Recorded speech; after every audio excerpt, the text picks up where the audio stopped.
Ya, kita mulai masuk firman Tuhan lagi. Saudara, kita masuk satu firman Tuhan yang saya percaya luar biasa dan ini bersifat rema. Tuhan itu sedang mempersiapkan sesuatu yang luar biasa, yaitu tentang Roh Kudus, saudara.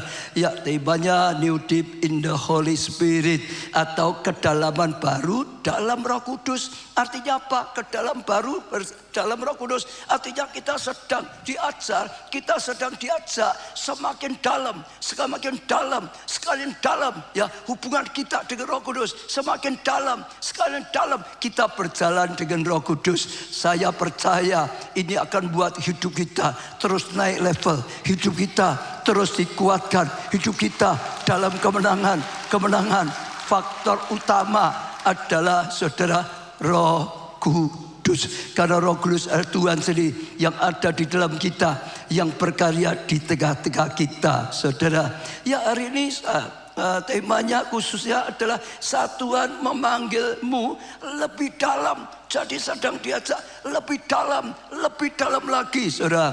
Saya percaya, saudara, ini rema yang luar biasa.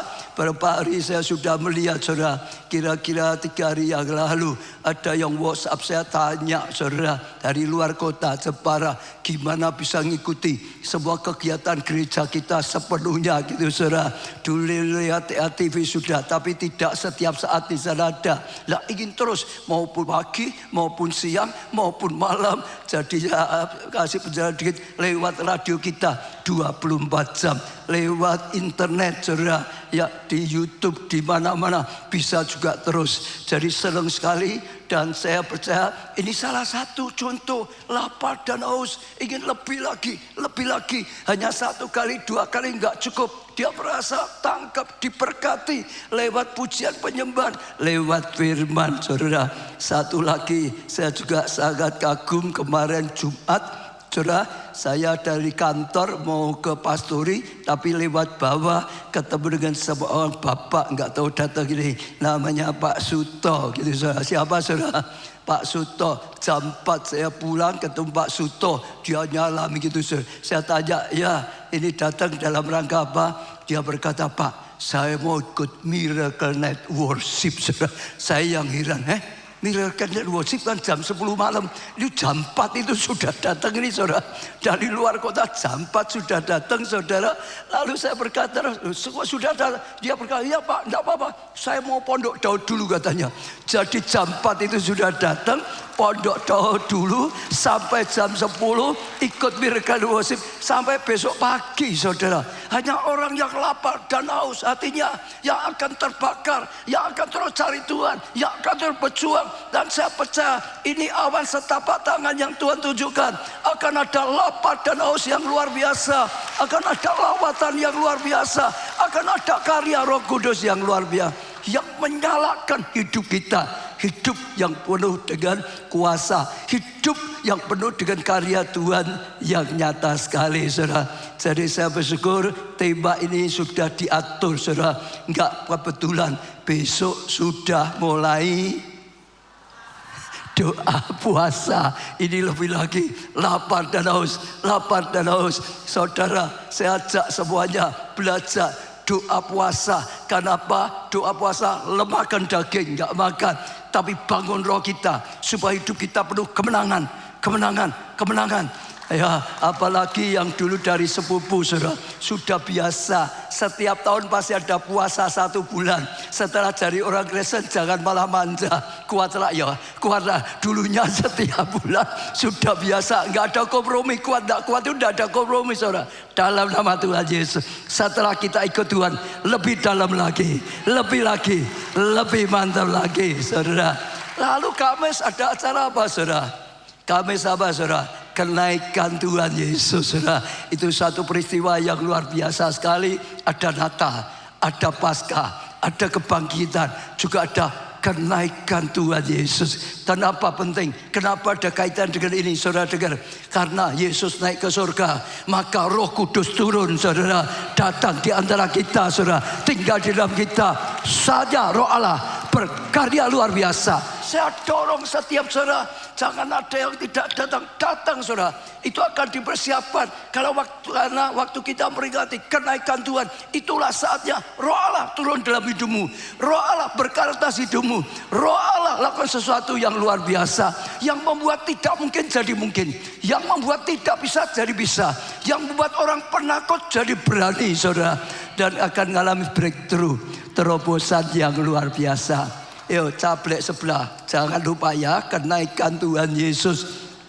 Ya, maka kita akan terima ya Roh Kudus. Lalu disambung 10 hari KKR pencurahan Roh Kudus. Sungguh-sungguh pencurahan Roh Kudus. Saya ajak setiap saudara datang, itu penting. Saudara lihat hidup murid-murid jatuh bangun. Setelah ya mereka dilawat, dipenuhi Roh Kudus, hidupnya berubah, hatinya berubah, sifatnya berubah, perkataannya berubah, pelayanannya berubah, dipakai Tuhan. Akhirnya pengukir sejarah, melahirkan gereja dalam dunia ini. Oh, bawa Injil salah bumi saudara. Itu satu yang luar biasa. Sudah begitu banyak sekali orang yang dulunya biasa-biasa, waktu dijamah terbakar oleh Roh Kudus, hidupnya berubah. Amin. Saudara bisa lihat ya, orang yang biasa-biasa, tapi begitu disambar api Roh Kudus, berubah total. Salah satunya saya ngalami. Dulu saya orang yang minder. Dulu saya orang yang sangat rendah hati saudara. Ya, tapi bisa berubah luar biasa. Karena waktu saya dilanda Roh Kudus, waktu api itu menyala-nyala, saya sudah nggak bisa diam. Saya menyala-nyala, saya terbakar. Jadi keluarga besar saya yang dulu, waktu pertama kali saya mulai dipakai Tuhan nyampaikan firman, waktu dia lihat saya khotbah, mereka geleng-geleng kepala. Mereka bilang itu bukan Taujen. Ya, Taujen itu orangnya pemalu. Taujen itu nama saya dulu. Taujen itu dulu minder. Kok itu bukan Taujen? Kalau saya ditanya, saya bilang ya benar, itu bukan Taujen. Itu Tuhan yang berkarya. Ya, dalam kehidupannya Taujen ada kuasa, ada satu yang luar biasa. Tuhan berkarya luar biasa. Atur jadwal saudara, kalau bisa jangan pergi. Saudara, ikuti doa puasa, sorenya minta lawatan Tuhan, zaman Tuhan. Saya percaya selama 10 hari mengubah hidup saudara. Total, sesuatu yang luar biasa sekali saudara. Ya itu satu yang luar biasa saudara. Kayak 10 hari, apalagi bulan depannya. Ini diatur semua loh saudara ya. Jadi bulan ini KKR 10 hari saudara. Iya, dan kenaikan itu tadi saudara. UC, bulan berikutnya sudah mulai UC saudara. Ya, apalagi UC saudara sudah tahu apinya besar sekali. Semua yang ikut UC, kalau ikutnya sungguh-sungguh pasti terbakar. Pasti pulang bawa obor, kegerakan obor api Roh Kudus. Itu luar biasa, meningkat. Saya dorong yang belum daftar segera. Ya, pesertanya yang daftar sudah sekitar 3.200. Ya, maksimal 3.500 sudah di stop saudara.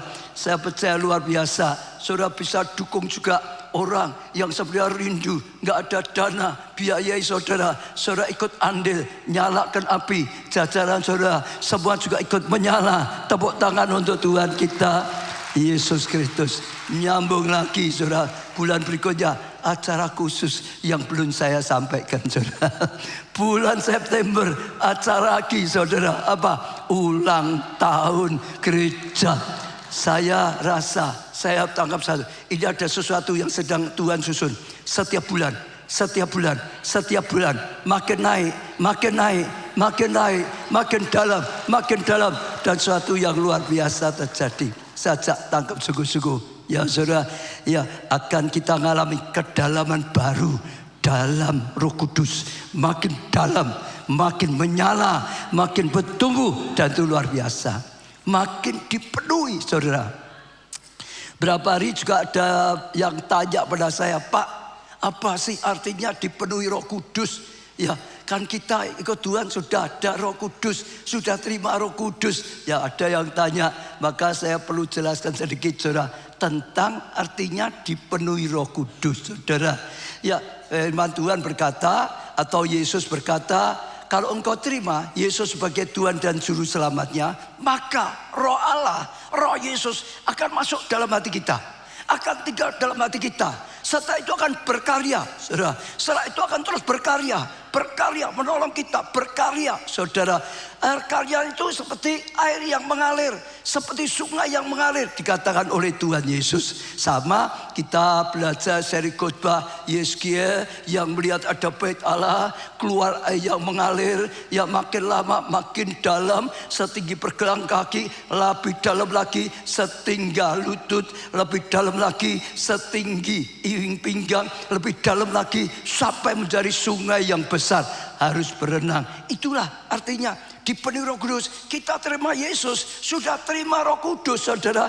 Tapi karyanya bertahap, saudara. Setinggi pergelangan, lalu diikuti lebih dalam. Lutut itu lebih deras, arusnya. Setinggi pinggang, arusnya lebih deras. Sampai sungai, sampai Roh Kudus berkarya sepenuhnya.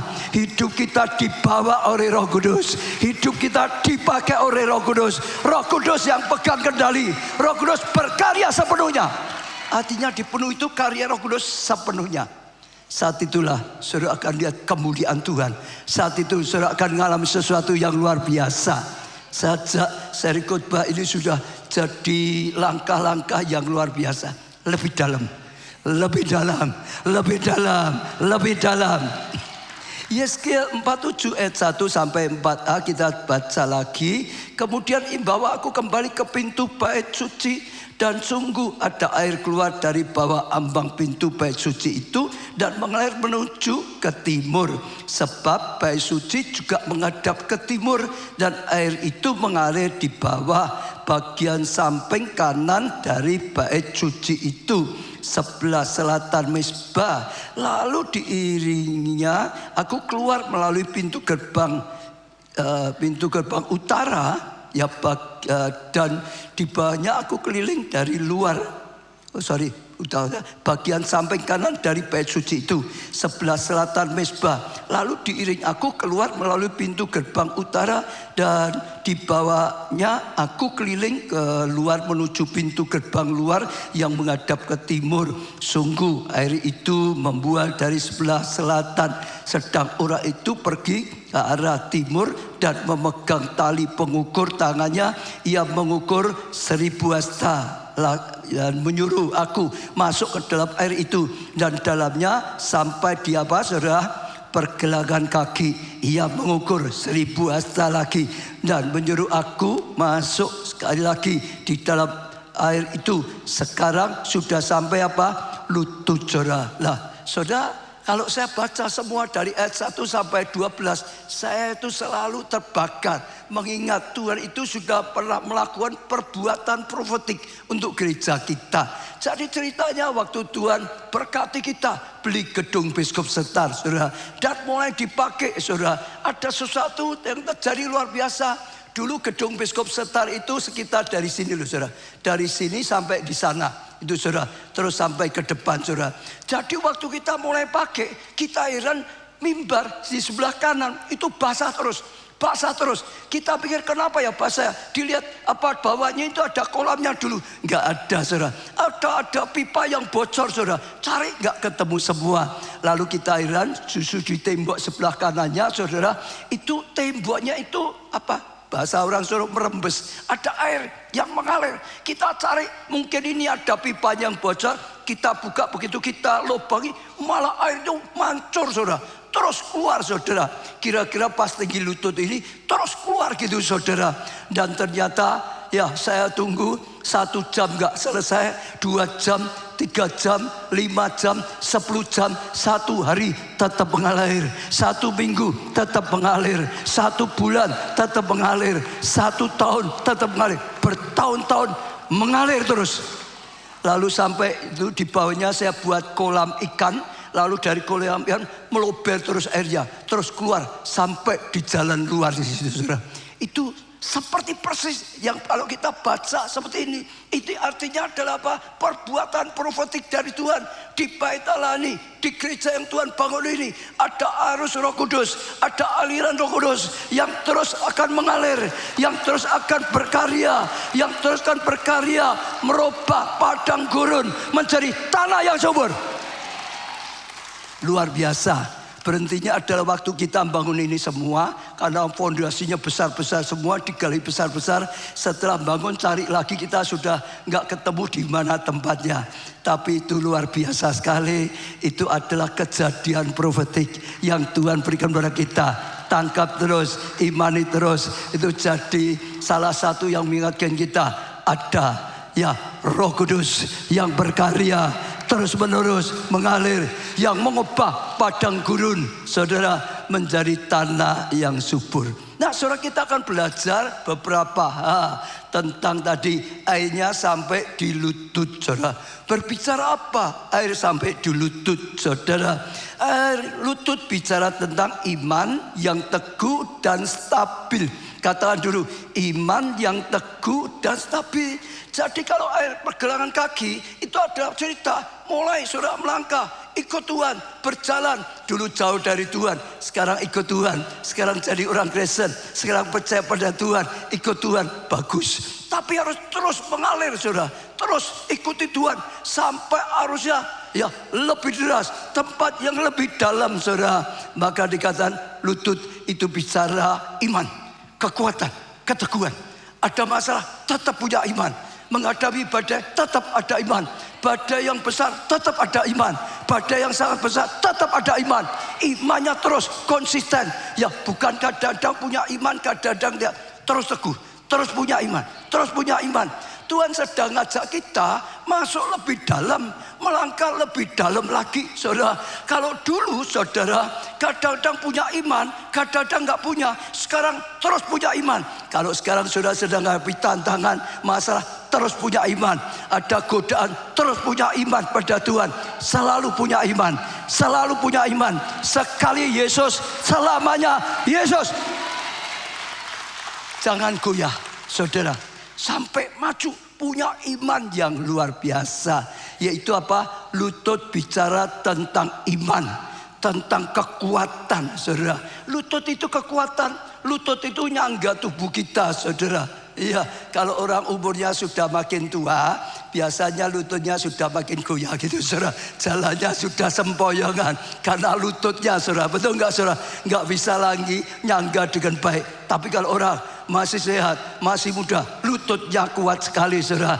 Dia bisa jalan, dia bisa lari, dia bisa meloncat-loncat, dia bisa lakukan sesuatu yang luar biasa. Amin.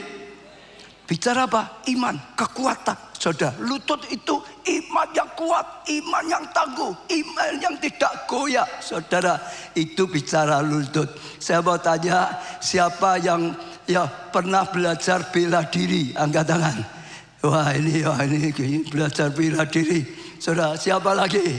Apa? Biasanya latihan pertama orang belajar bela diri itu dilatih dasar pertama apa? Banyak yang tahu dah ya. Yang wanita-wanita juga tahu dah ya. Enggak angkat tangan tapi mungkin belajar kuda-kuda. Betul enggak saudara? Betul saudara? Kuda-kuda harus latihan terus saudara. Kadang-kadang terus sampai lama, sampai capek, sampai kadang-kadang gini. Terus bertahan saudara. Memperkuat apa? Kuda-kuda. Memperkuat lutut. Supaya kalau lututnya kuat, dipukul, didorong tetap saja tegak. Mau lempar, mau loncat apa, lututnya kuat tetap hebat. Saya ngalami dulu waktu rambut saya rontok saudara, karena rambut rontok, alis, bulu mata semua, malu ketemu orang, ya sekolah saja sampai keluar semuanya. Saya itu merasa seperti orang cacat, sebagai orang cacat saudara. Kalau ada orang lihat saya lalu ngomong yang di sebelahnya, saya sudah tersinggung. Itu pasti nyindir saya, itu pasti ngomongin saya. Saya bisa marah saudara.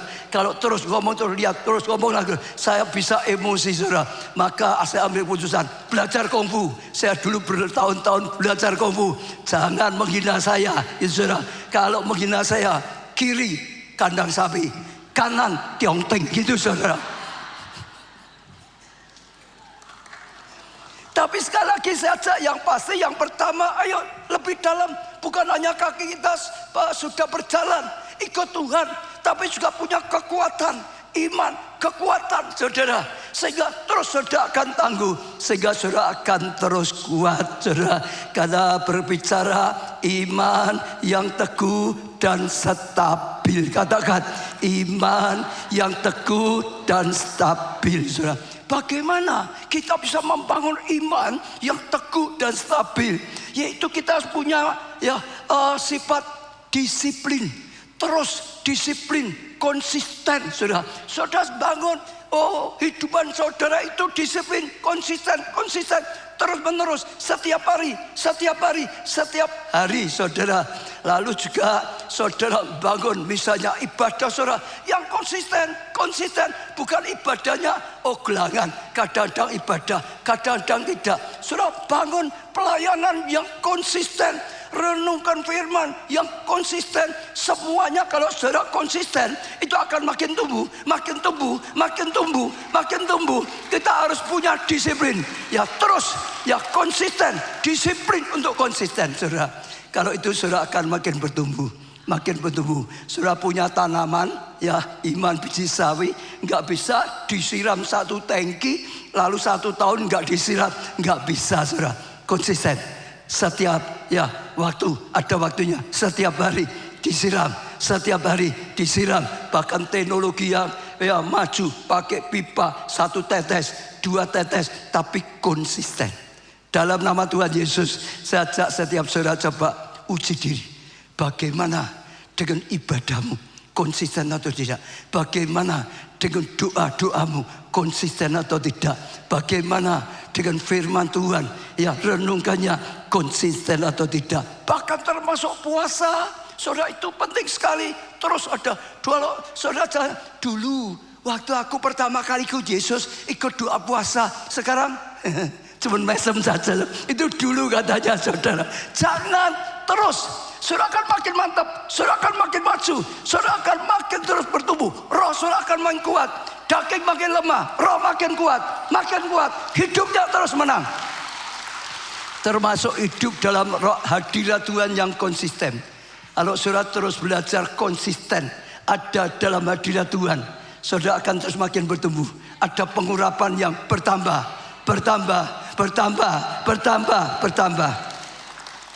Amin saudara. Saya percaya itu sesuatu yang luar biasa. Khususnya bangun hubungan pribadi dengan Roh Kudus, berjalan Roh Kudus, konsisten. Bukan pernah berhari-hari, tapi saya itu tiap hari, dari pagi, siang, malam belajar. Ingat, belajar bersekutu dengan Roh Kudus, belajar berjalan bersama Roh Kudus. Mulai saudara bangun pagi bersama Roh Kudus, makan bersama Roh Kudus, kerja bersama Roh Kudus, menghadapi masalah bersama Roh Kudus, punya rencana bersama Roh Kudus, ibadah bersama Roh Kudus, melayani bersama Roh Kudus, mau tidur bersama Roh Kudus, selama tidur bersama Roh Kudus, ngimpi ketemu Tuhan. Disiplin. Saudara akan makin bertumbuh. Amin saudara. Iya. Yang kedua, lutut bicara tentang penundukan diri. Kalau tadi lutut bicara tentang kekuatan, betul saudara ya? Orang bela diri, kuda-kuda besi. Sekarang penundukan dan ketaatan. Saya mau tanya di sini, ada enggak tentara? Ada enggak ABRI tentara gitu saudara? Ada enggak tentara? Ada enggak? Enggak lihat saudara. Tapi ada satu jemaat kita tentara. Dia Ori saudara. Satu kali saat saya belajar mengajar tentang pendudukan ketaatan, dia sempat hubungi saya. Betul Pak, itu penting sekali. Ya kenapa dia cerita? Untuk kita ABRI, kalau mulai masuk lalu mulai latihan, pertama kali yang dilatih apa? Saudara, untuk tentara itu pertama kali latihannya apa? Jalan, saudara, baris. Pertama kali kok di tentara saudara tanya yang jadi tentara atau keluarga saudara. Pertama latihan pertama baris. Berdiri. Ya, jalan saudara. Berdiri, berdiri lagi. Jongkok gitu. Berdiri lagi saudara. Maju gitu saudara. Kiri saudara. Kanan gitu. Jiplok. Oh ya enggak jiplok. Tapi yang pertama yang pasti katanya belajar apa? Baris berbaris. Kelihatannya apa sih kaitannya? Abri kok baris berbaris. Tapi dia berkata itu penting sekali. Ada tujuan di balik itu yang sangat jadi dasar bagi seorang tentara. Oh, belajar berbaris itu belajar apa? Taat. Kalau dikatakan berdiri ya berdiri, jongkok ya jongkok, kanan ya kanan, kiri ya kiri, maju ya maju, mundur ya mundur, saudara. Jiplok ya jiplok, saudara. Kenapa? Tentara itu kalau dia nggak punya ketaatan bahaya di medan perang, seringkali kan luas, ada apa-apa selalu harus ikuti.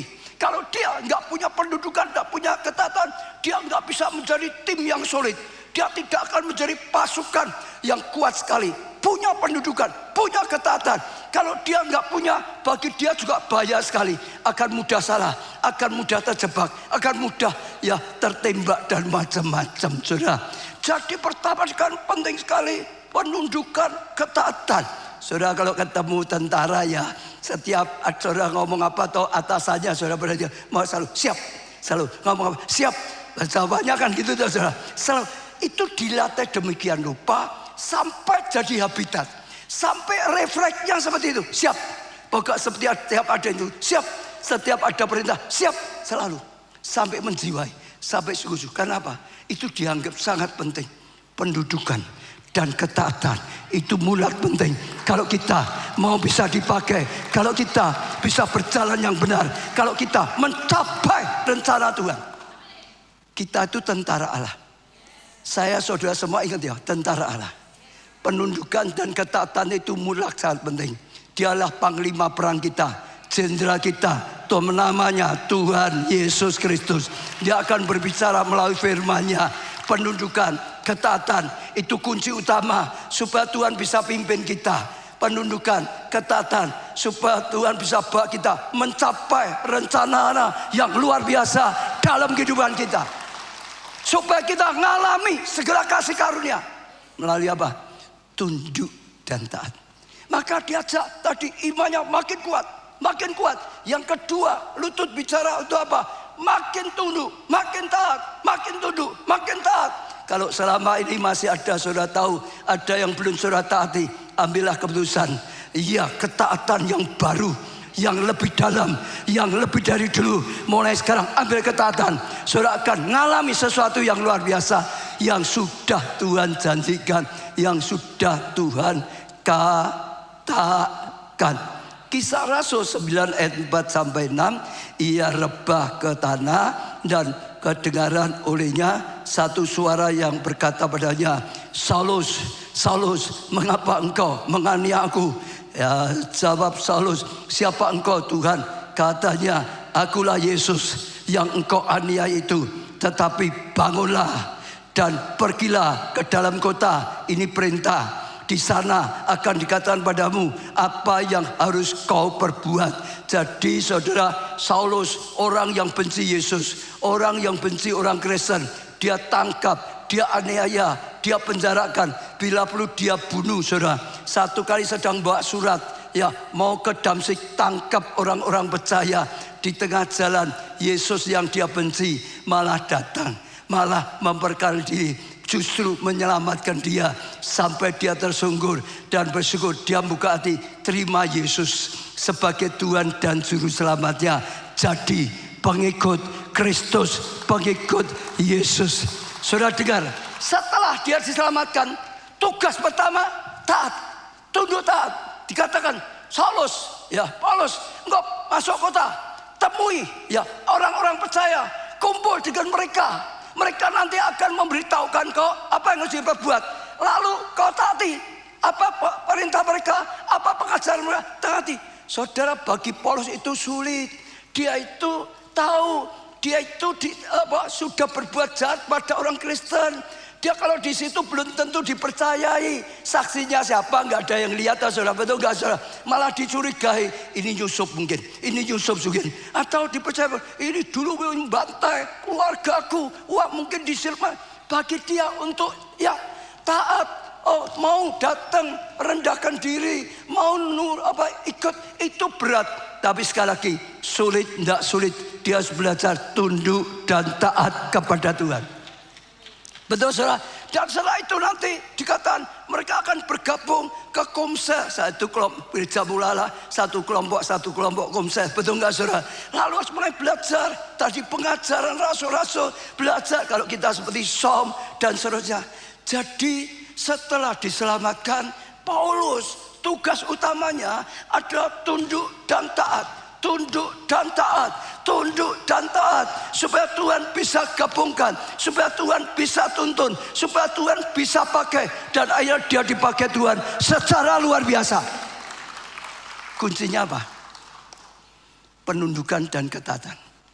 Sejak saudara buka hati, jujur, saudara sudah tunduk dan taat gak? Kalau ada yang belum hari ini, masuklah level yang lebih dalam, bertumbuh dalam penundukan, bertumbuh dalam ketaatan. Betul? Taat pada Tuhan dimulai daripada manusia, pada orang tua, pada para pemimpin, pada gembala sidang yang ditetapkan oleh Tuhan sendiri. Itu belajar. Yesus berkata kalau pada yang kelihatan aja kamu gak bisa taat, apalagi yang tidak kelihatan.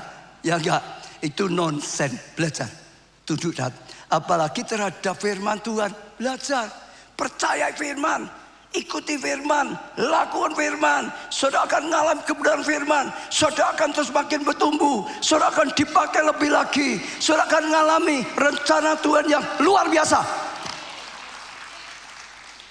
Daud juga terkenal orang yang selalu tunduk dan taat. Ada apa-apa Daud pasti tanya Tuhan. Tuhan ini gimana? Lalu setelah Tuhan beri petunjuk, Daud selalu melakukan seperti yang Tuhan katakan. Selalu peristiwa yang sama terulang. Dia tidak pakai cara yang lama. Dia tanya lagi, kali ini gimana Tuhan? Seperti dulu atau tidak? Ya kalau Tuhan berikan yang lain, dia ikuti Tuhan, selalu taat. Maka dia selalu menang. Selalu menang. Dia bisa jadi raja yang baik, dipakai Tuhan luar biasa. Beda dengan Saul. Saul itu tidak punya tunduk dan taat. Sehingga Tuhan berkata, Saul, aku gak bisa pakai engkau. Karena engkau gak tunduk dan taat. Gak bisa dipakai Tuhan. Tuhan cari seorang, temukan Daud. Yang bisa punya penundukan dan ketaatan. Yang terus ikuti Tuhan. Dipakai Tuhan. Dari kasih karunia pada kasih karunia. Amin. Yang pertama, iman yang teguh. Yang kedua, penundukan dan ketaatan. Yang ketiga, Lutut bicara tentang doa. 1 Raja-Raja 18, 42, 43. Lalu Ahab pergi untuk makan dan minum. Tapi Elia naik ke puncak gunung Karmel. Lalu ia membungkuk ke tanah dengan mukanya di antara kedua lututnya. Itu sedang berdoa, saudara. Iya. Setelah itu ia berkata kepada bujangnya, naik ke atas, lihat ke arah laut. Ya, bujang itu naik ke atas. Ia melihat dan berkata, tidak ada apa-apa. Kata Elia, pergi sekali lagi. Demikian sampai 7 kali, saudara. Setelah menang atas Baal, saudara, mulai Elia mau doa. Kutuk ya kemarau itu sudah selesai, supaya hujan turun. Dia mulai berdoa dengan lututnya. Lutut bicara tentang doa, saudara. Hamba-hamba Tuhan semua lutut. Dan dia 3 kali sehari berlutut, menyembah, memuji firman Tuhan. Semuanya, saudara. Kalau saudara Daud berlutut, saudara. Tuhan Yesus saja berlutut, bicara tentang doa, saudara. Jadi kalau di gereja ada doa sampai berlutut, baik atau jelek? Ya baik saja, saudara. Ya, tapi itu bicara ya tentang doa, saudara. Kita harus mulai bertumbuh dalam doa, saudara. Sama, makin dalam doa kita, makin berbobot doa kita, makin berkenan doa kita, makin berkualitas doa kita, makin ada kuasanya, makin nyata doa kita di hadapan Tuhan. Tepuk tangan yang meriah, saudara. Ada beberapa. Yang pertama, saudara, casual prayer atau doa yang santai dengan seadanya. Ya pokok asal doa saja. Semua orang pasti toh, sudah pernah doa pasti toh, di rumah kadang doa, ya kadang. Tapi ini doa yang biasa-biasa. Ada faedahnya enggak? Ada, tapi tipis. sedikit karena hanya sekedar ngomong, doa saja, sepintas saja, saudara. Lalu naik lagi, ya rutin prayer, doa yang rutin. Sekarang bukan kadang-kadang, rutin, setiap pagi, setiap pagi, setiap pagi, setiap malam, atau apapun, rutin. Ini levelnya naik lagi, bukan doa ya waktu ada sesuatu saja biasa, tapi rutin. Lalu yang ketiga, ya intensional, saudara, doa dengan kesadaran dan arah. Sekarang bukan asal doa, saudara, ada arahnya, ada topiknya, ada Tuhan, oh Engkau yang berkarya, berkati, ini punya masalah tertentu, tolong keuangan, Tuhan, berikan anak, Tuhan, oh berikan pekerjaan sesuai. Pokok doa yang memang punya arah, ya memanjatkan sesuatu, saudara, dengan serius. Doa khusus, hal yang tertentu secara khusus. Sekarang bukan doa biasa, bukan hanya rutin, tapi ada sesuatu yang memang didoakan untuk didapatkan. Keempat, saudara, doa dari hati yang mencari Tuhan. Hatinya bukan sekedar doa, Tuhan di mana enggak tahu, mencari Tuhan. Saya ajarkan itu tentang apa? Hadirat Tuhan. Jadi ada doa-doa tertentu, saudara, yang akan lebih berbobot lagi, naik lagi kalau saudara berdoanya dalam hadirat Tuhan. Misalnya bangun pagi, saudara doa, baik saudara. Tapi tidak ada berdoa saja, bisa juga seperti Daud pagi. Aku mempersembahkan korban pujian, aku mempersembahkan korban penyembahan, aku mempersembahkan korban syukur, saudara. Waktu saudara mulai, ya, mempersembahkan pujian, penyembahan, keagungan, hadirat Tuhan akan makin nyata. Hadirat Tuhan akan nyata. Waktu saudara rasakan hadirat, lalu saudara doamu itu beda. Saudara dengar ya, Tuhan itu maha hadir, di mana-mana ada.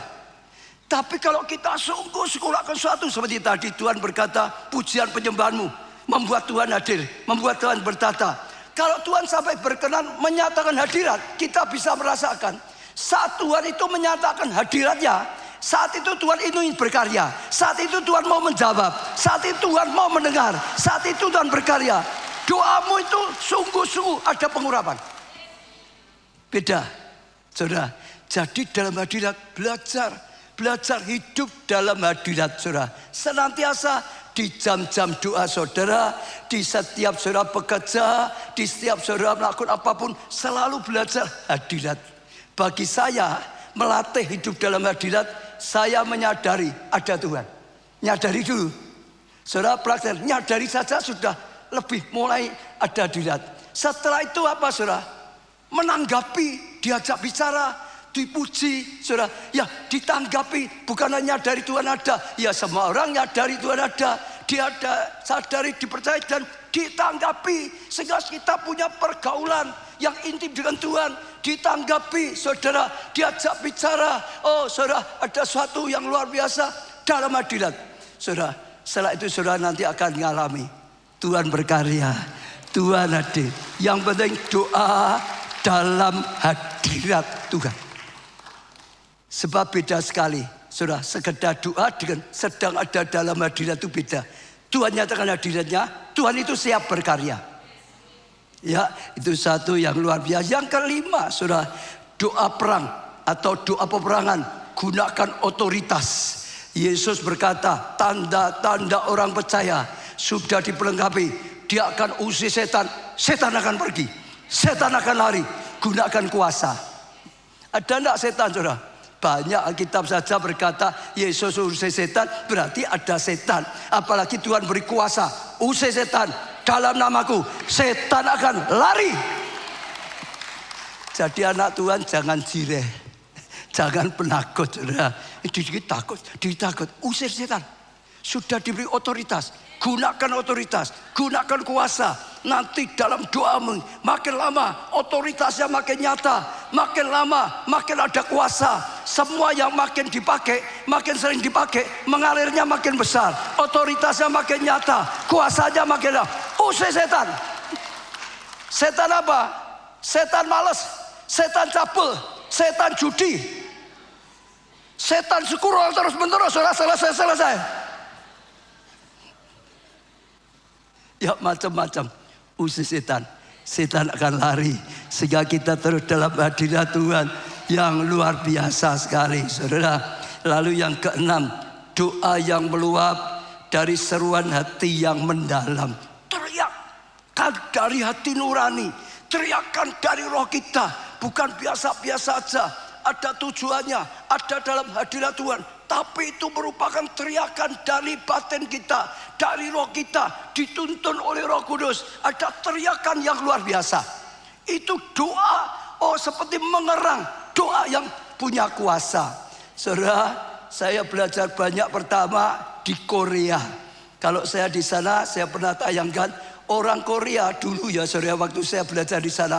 Kalau namanya doa, ngomongnya dan tangannya gerak gini, saudara.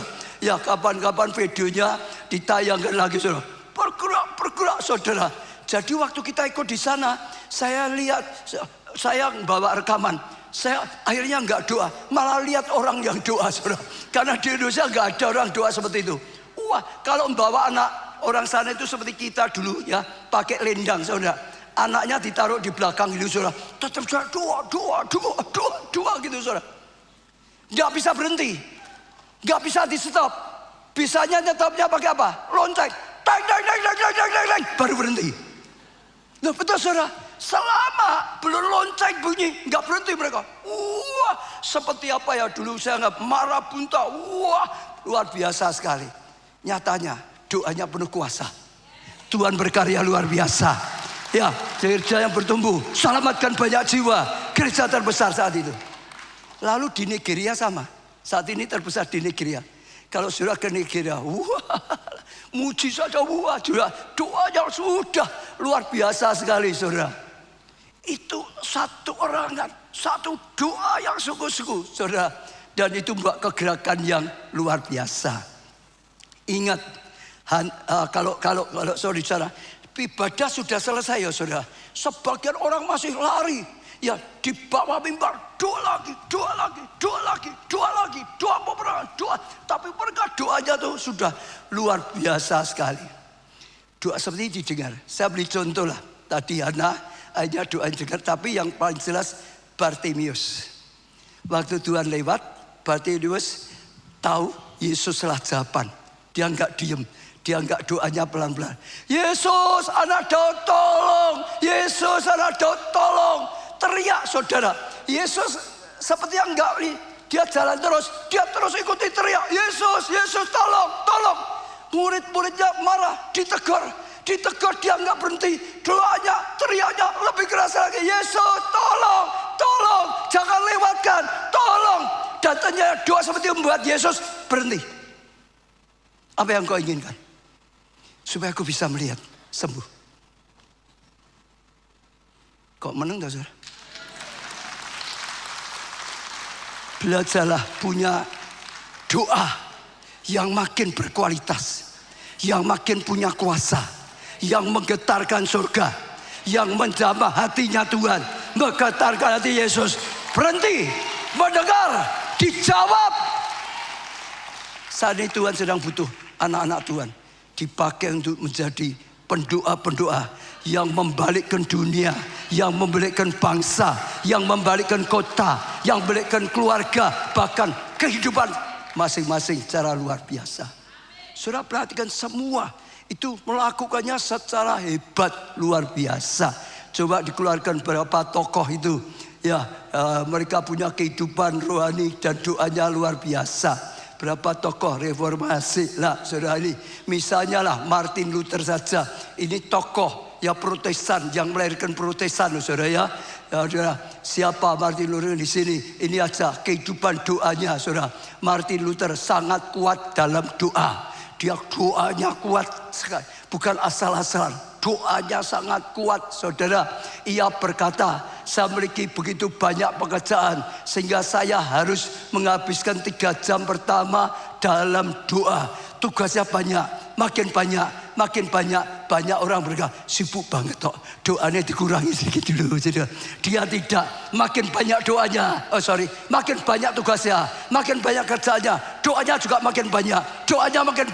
Karena waktu bekerja, pengurapan itu mengalir keluar. Tapi waktu doa dia diisi, dia perlu diisi. Yonggi Cho juga berkata sama, selalu orang sibuk selalu yang kokoh itu seperti Dania 3 hari tidak pernah ya dikurangi saudara. Ya luar biasa sekali. Iya, lalu ia sangat mencintai firman, banyak berdoa, ya hidup disiplin, saudara lihat ya, berani mempertahankan kebenaran dan lain-lain. Kalau saudara perhatikan luar biasa, Evan Robert, ini seorang pemuda saudara, umur 17 tahun, tapi dia berteriak, Tuhan lawat kami, lawat bangsa ini. Lalu dia mulai membangun kehidupan rohaninya sungguh-sungguh. Bukan sekedar jadi orang Kristen biasa. Dia bangun kehidupan rohaninya. Doanya luar biasa sekali saudara. Evan Robert bisa berdoa sampai larut malam. Bahkan pagi hari. Semalam-malaman, semalam suntuk saudara. Miracle Night Worship saudara. Ia sangat sensitif terhadap Roh Kudus. Semua Roh Kudus, Roh Kudus, Roh Kudus. Hidup dalam pertobatan. Ia haus akan hadirat Tuhan. Ada hadirat Tuhan terus saudara, dan akhirnya dia dipakai luar biasa saudara. Iya, akhirnya menjadi tokoh utama West Revival yang di situ saudara lihat bergerak sampai 100.000 orang bertobat saat itu saudara. Dalam waktu singkat saja, bar-bar kosong, tempat judi tutup, kejahatan turun gratis, bahkan polisi banyak tidak bekerja karena kriminalitas turun. Kuda-kuda apa nih? Kuda-kuda tambang bingung karena kusir tidak lagi memandu mereka. Pokok semua yang tidak baik jadi baik.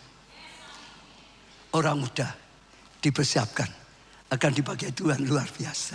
Saya pakai satu kesaksian penutup orang muda di gereja kita, saudara. Baru ada kesaksian yang bagus sekali, yang namanya El Noah. Ya shalom, perkenalan saya El Noah. Saya seorang lulus SMK ya kelas 12 dan saat ini sedang menjalani training pelayan Tuhan Youth and Teen Impact Solo. Masuki awal tahun, tepatnya pada minggu terakhir bulan Januari. Ibu saya harus dirawat di rumah sakit karena komplikasi diabetes. Kondisi itu membuat keluarga kami mengalami masalah ekonomi yang cukup berat hingga saya sempat berpikir bahwa saya tidak akan bisa melanjutkan kuliah. Saya juga sudah mencoba mengikuti jalur beasiswa, tapi hasilnya tidak bisa lolos. Saudara dengar, sedang ada masalah, sedang sakit penyakit, masalah keuangan. Saudara dengar, bukan berarti tidak ada jalan. Nanti saudara akan dengar, akhirnya Tuhan dengar doanya, akhirnya Tuhan berkarya, akhirnya terjadi pembalikan, akhirnya dia mengalami terobosan yang luar biasa. Jangan takut saudara yang sedang masalah kesulitan, dalam keadaan ekonomi yang sulit. Saya merasa ya harus bekerja untuk membantu keluarga. Saya sudah melamar sekitar 20 perusahaan, tapi tidak ada satupun ya yang memberi hasil. Semua terasa ya tertutup dan saya mulai merasa kecewa ya serta hilang arah. Di tengah keadaan tersebut saya tetap mengikuti training pelayan Tuhan Youth and Teen Impact. Dalam ya training itu setiap pelayan diwajibkan mengikuti Pondok Daud selama total 10 jam dalam 7 minggu. Jujur sempat ada keinginan untuk tidak ikut karena saya merasa akan kerepotan keluarga yang harus mengantar ke Pondok Daud dalam keadaan berat, dalam keadaan parah. Tetap ikut training, tetap melayani, tetap dipersiapkan, tidak goyah. Saudara, ini luar biasa. Contoh yang baik, jangan sedikit absensi ya. Aku punya masalah, orang melayani dulu ya Pak ya.